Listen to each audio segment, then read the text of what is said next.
All right, everyone, welcome back to the channel. Today we're going to talk a little bit of Aussie boxing because on Wednesday night, June 25th, up there in Cairns, we've got Liam Paro taking on Jonathan Navarro.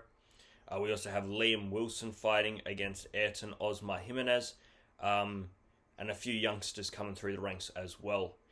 Let's talk about Liam Paro versus Jonathan Thunder Navarro. First, there's going to be a super lightweight title. This is going to be Liam Paro's first fight since he lost to Richardson Hitchens uh, in December 2024.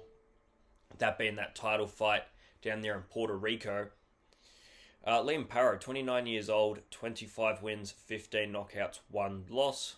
Like I said, that loss was that title loss to Richardson Hitchens last year. He lost that fight in a very, very narrow split decision.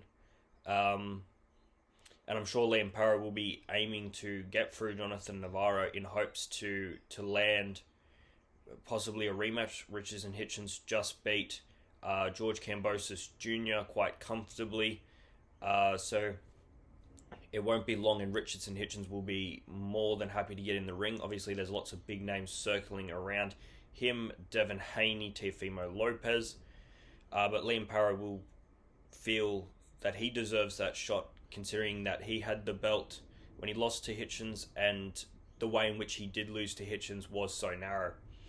Now, Liam Paro, Mackay boy, he's fighting up North Queensland, not too far from Cairns, in the grand scheme of it, but I still think it's about 8 or so hours away. Liam Paro, former IBF world champion, he defended that, I think, once.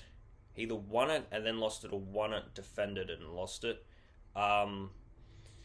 He also won the Australian WBO Youth Super Lightweight title in 2018, won the WBO Global and IBF International Super Lightweight title in 2019, defended those 6 times till 2023. In 2024, gets his shot against Subriel Matias for the IBF World Lightweight title and wins by unanimous decision.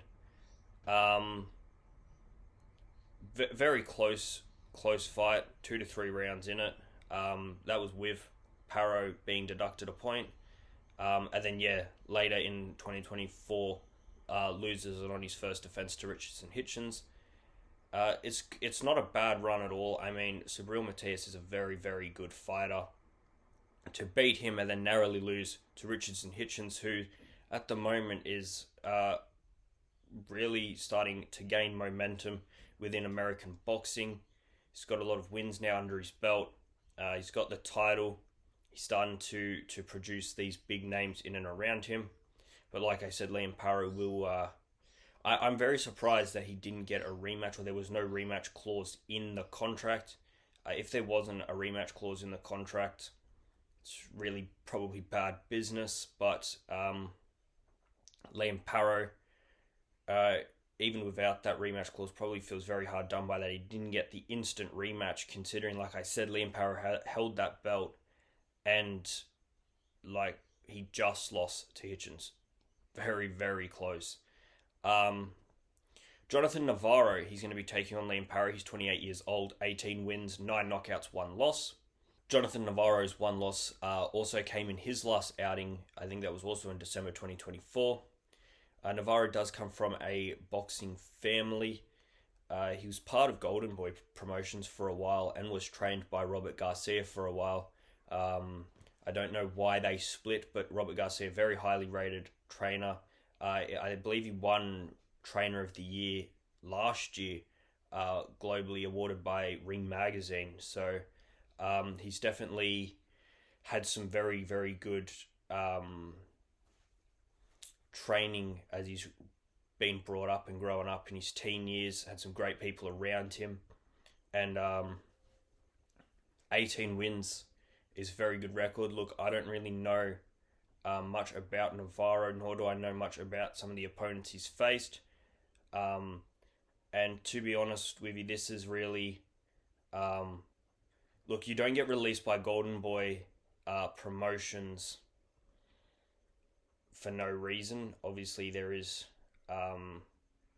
problems within his boxing skill and acumen.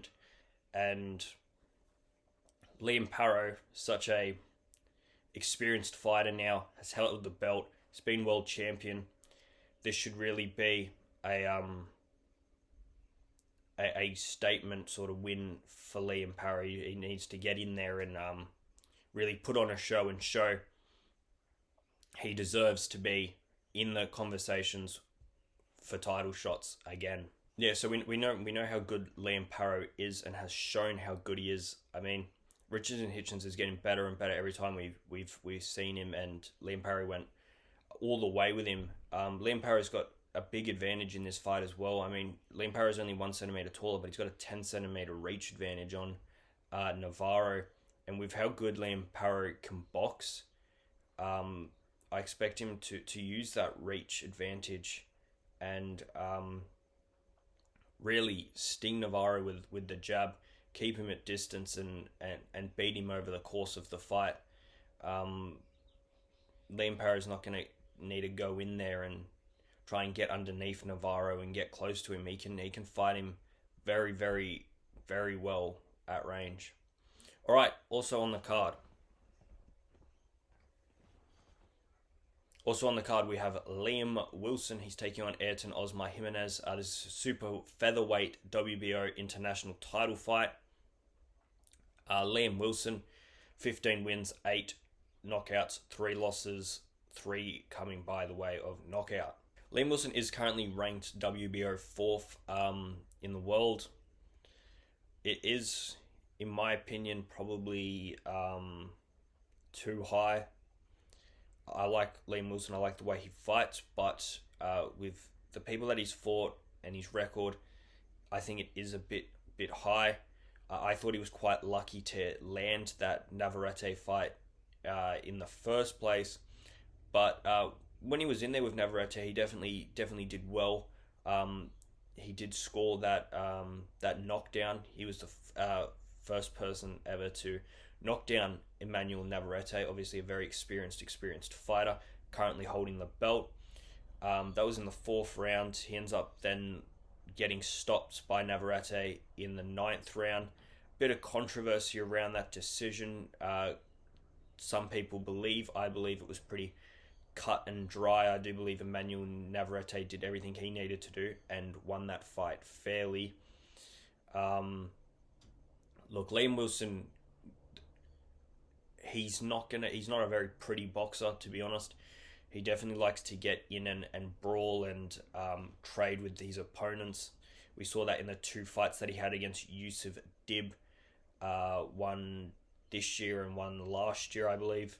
Liam Wilson won both of those fights. The first one by stoppage and the second one by decision.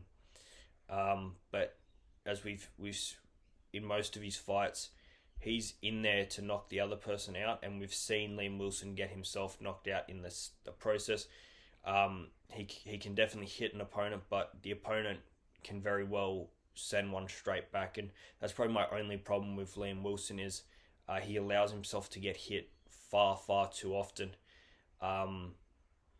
It's fine to go in there and brawl with your opponent, but have a strategy to get out of the pocket and not be hit when you are exchanging as badly as we have seen Liam Wilson. I mean, 15 wins, 3 losses, and all 3 coming by way of knockout. That is not a title winning record. You don't win world titles putting yourself in those positions, because the best in the world that have those belts, they will hit you with those shots and you won't recover, and that's what we saw when he took on Navarrete a few years ago. Ayrton Gimenez, 26 years old, 22 wins, 4 knockouts, 1 loss, WBO 15th. I'm not sure too much about this guy. Not a lot about this guy online. He's got a decent record, starting to peak through the WBO rankings, and this is definitely going to be Gimenez's hardest fight, because I do believe Wilson is a very tough task to handle. I will say though we have not heard of him, although I haven't, I'm I'm sure people in the comments have, so if you have, let me know. These fights are never easy. They're never easy. Um, Lots of the time, the not knowing part of what you're facing can hinder you. I mean, he might not be well known, but he's still in the top 15 WBO rankings. Great record. Not a lot of knockouts, but he's winning the fights nonetheless. In his last outing, um, secured a win, becoming the South American super featherweight champion and the WBO Latino super featherweight champion, Argentinian. Now, those belts are very difficult to get. We know how good the fighting is in South America. Lots of great Mexican fighters in and around there, and it would have been a very tough. He would have been in a lot of tough fights, and I mean, we saw on the weekend Francisco Rodriguez coming in against Galal Yafai, someone very highly rated, and made that fight a massive fight. Fought his style, brawled him, and secured a very dominant win against a gold medalist who is very highly rated. And going into that, not a lot of people had heard of Francisco Rodriguez Jr. And yeah, there's dangers in this fight. There's definitely a hard fight here. I probably would give the edge to Liam Wilson. You would expect the type of fights that he's been in, and as well being in Australia, you would tip it to Liam Wilson. But his style makes it so unpredictable to know what he's going to serve up. You know, when you're fighting his style, you have every chance of getting a highlight reel, but you've got every chance of becoming a highlight reel yourself. So we'll have to see. All right, let's move on. We've got a few good Aussies on this card. Callum Peters, he is taking on Anthony Harali. There's going to be a middleweight belt. Callum Peters, 22 years old, 2 wins, 2 knockouts, 0 losses. Anthony Harali has has the same record, 2 wins, 2 knockouts, 0 losses. Callum Peters, he's 22 years old, 101 wins, 14 losses at amateur level. He didn't achieve what he had hoped for in the Olympics, but that he did secure a silver medal at the 2022 Commonwealth Games, losing obviously in the gold medal match. But he's a very, very good fighter, very young, big raps of him. He's only had 2 professional fights, and I believe in between these professional fights, he's still having amateur bouts, keeping himself active whilst he's waiting for pro fights. This is only 6 rounds. Look, I would expect Callum Peters to secure the victory here. Callum Peters is a middleweight, and it does sound as though he wants to move in and around the weights as he grows and gets older. Obviously, 22 years old. There is some good Australian middleweights and super welterweights around that. As he grows his pro record, we can definitely see him in and around. Obviously, the peak of that would be Michael Zarafa, Nikita Tszyu at super welterweight, Matteo Tapia's in and around there.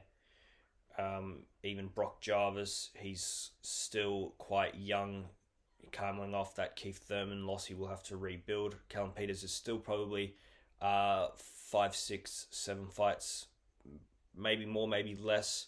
Obviously, people with good amateur records sort of climb the rankings a bit quicker, but there's definitely big fights in the future for Callum Peters.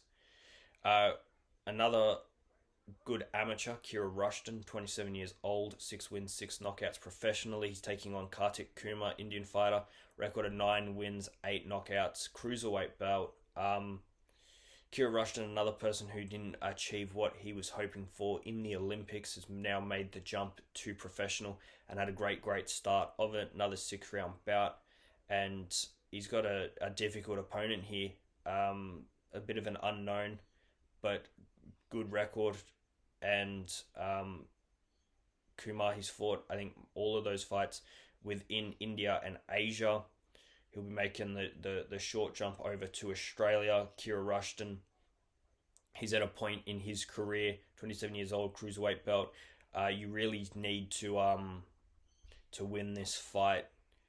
You can't be searching for becoming a elite Australian fighter and not dispatch of an opponent like this. No offense to Kartik Kumar, I'm sure he'll come in and give a good fight. He won't be here to lose either, but with the way in which we praise Kira Rushton, he needs to go in and win. Finally, on the main card, Vegas Larfield, 23-year-old Queenslander, 12 wins, 9 knockouts, 1 loss, will be taking on Brian Cabrillos, 22-year-old Filipino with a record of 7 wins, 4 knockouts, and 1 draw. It's going to be a featherweight bout. Larfield's on quite a good win streak now. That loss that he suffered came back in 2023. Larfield's still very, very young. Great start to his pro career. Losses will happen.